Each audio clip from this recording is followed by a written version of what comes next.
Bonjour à toutes et tous, c'est les Actions Furieuses de ce mercredi. Comme d'habitude, un avertissement, cette vidéo est uniquement à but pédagogique, je partage simplement mes propres avis et réflexions. Les actions présentées ne sont en aucun cas des conseils d'achat ou de vente, vous êtes seul responsable de vos investissements. Et si vous souhaitez me suivre, c'est sur Twitter, @trendfrance. On passe direct au CAC. En bougie semaine, on est en pleine zone de force. C'est magnifique. Là, on est en bougie donc semaine. Si on se met en bougie jour, on est également en zone de force sur l'indicateur extra trend et on vient de passer les 6913 qu'on avait tracés ici. Donc on est plutôt pas mal sur le CAC. Après, c'est une hausse quand même en demi-teinte parce qu'on s'est quand même rendu compte, c'est surtout des bouses qui ont pris aujourd'hui. Il y a quelques valeurs du CAC qui ont tiré le tout, mais toutes les valeurs qui étaient sur leur plus haut n'ont pas tant pris que ça. Donc bon, faut se méfier, faut regarder, c'est tout. Alors, il est 17h30, ça va être bientôt la clôture, mais on regarde quand même. On a Essilor qui va toujours sur ses plus hauts. Là, on est en bougie semaine. En bougie jour, on est toujours en zone de force depuis qu'on a cassé les 174 qu'on avait là et la résistance oblique qu'il y avait ici. GL Event, si on se met en données semaine, bah voilà, parfait. On avait une bougie impulsive là, deux bougies de consolidation. Celle-ci était beaucoup plus petite que celle qu'il y avait là. Et là, on redémarre. Si on se met en bougie jour, qu'est-ce qu'on a? Eh bien, les 18-26 qu'on avait tracés, on les a cassés depuis 3 séances. Et là, on continue à monter. Donc, toujours en zone de force sur l'indicateur extra trend. Kinepolis. On va se mettre en semaine d'abord. On est en pleine zone de force sur la semaine, sur les bougies semaine, donc des fortes probabilités haussières. Et si on se met en données jour, eh bien on va attendre de redéclencher la zone de force qui est bleu turquoise sur l'indicateur extra trend. Et pour qu'elle se déclenche, il va nous falloir une impulsion. Cette impulsion, elle va venir de quoi? Simplement la cassure peut-être vraisemblablement de cette oblique baissière qui est là. Donc voilà, Kinépolis, je surveille, intéressant. D'autant plus que si on se met en données semaine, voilà, on l'a vu tout à l'heure, on voit bien l'oblique, mais par contre, si on se met en données mois, on a une belle bougie impulsive, et puis là, on a des petites bougies. Donc voilà, c'est intéressant à suivre. Qu'est-ce qu'on a d'autre? ASM International qui caracole toujours sur ses plus hauts, qui est sorti de la zone de force carrément en semaine. En journalier, on a une très belle hausse en permanence. AXA continue, on avait cette oblique baissière là qu'on a cassé. Derrière, on avait une compression, zone de compression ici avec les 24-44 qu'on a cassé. Impulsion, etc. Super.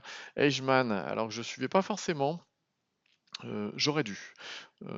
Parce que si j'affiche, voilà, là on a cassé la résistance dynamique qui est là. Par contre, en mensuel, j'aurais dû l'avoir quand même. Là, on a des belles bougies impulsives, on a un beau trend, et puis derrière, des bougies de plus en plus petites, une volatilité de plus en plus faible. Donc oui, ce qui devait arriver arriva. On a la résistance dynamique en plus qui est ici. Euh, ouais, j'aurais pas dû la louper. Quoique, après, moi, elle avait été filtrée parce qu'on est sur des volumes de transactions, à part hein, aujourd'hui, bien évidemment, qui étaient relativement faibles. Maison du Monde, pareil, il faut se méfier quand même, c'est pas non plus ultra liquide. Par contre, on avait cassé cette oblique baissière là qu'on avait en semaine, voilà, et on a déclenché suite à l'impulsion ici une nouvelle zone de force. Malgré tout, attention, hein, on est chapeauté par une résistance dynamique là-haut. Donc à surveiller, plutôt pas mal, Maison du Monde. Si on regarde la bougie du jour, on peut avoir un retour de volatilité, c'est intéressant. Maison du Monde, pourquoi je l'ai toujours sous le coude, c'est que en donnez-moi, voilà, on en est là. C'est plutôt pas mal. On est en pleine zone de force, on a fini la consolidation, il est possible qu'on ait un redémarrage derrière. SMCP, alors vous savez, SMCP, on la suit depuis un moment, hein. On a les 8-13 à casser. Aujourd'hui, on a une belle bougie quand même assez intéressante. On les a pas encore cassés, les 8-13, d'autant plus que si on se met en données jour, on va l'afficher ici, on a la résistance dynamique sur l'indicateur extra trend qui est au même niveau. Voilà. LVMH, alors je la surveille, intéressante parce que voilà, on est en zone de force en semaine. On a une résistance dynamique sur la tête ici. Voilà. Ça peut être intéressant. En mois, bien évidemment, on est en zone de force également.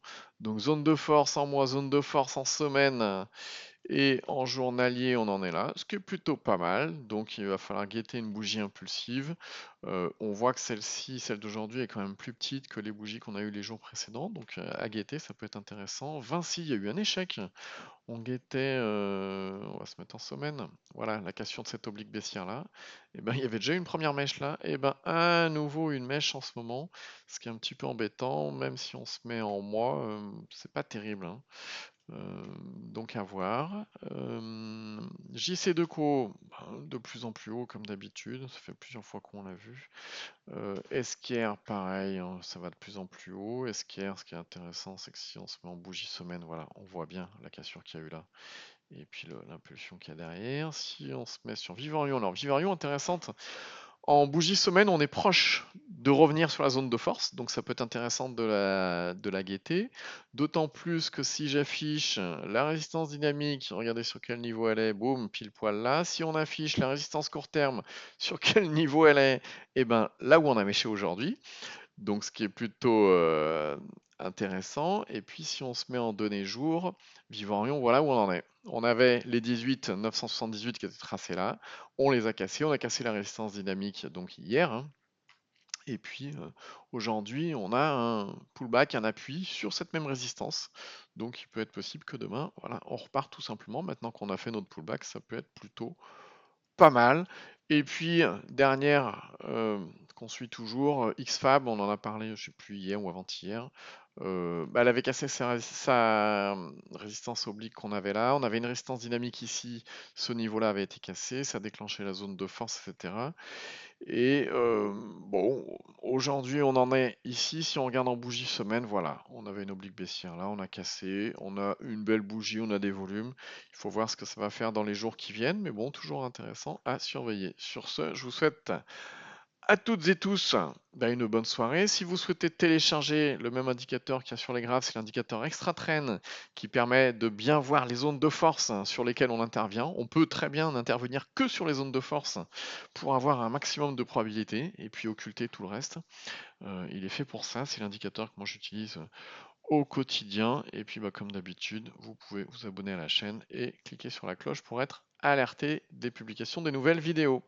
Allez, bonne soirée, au revoir.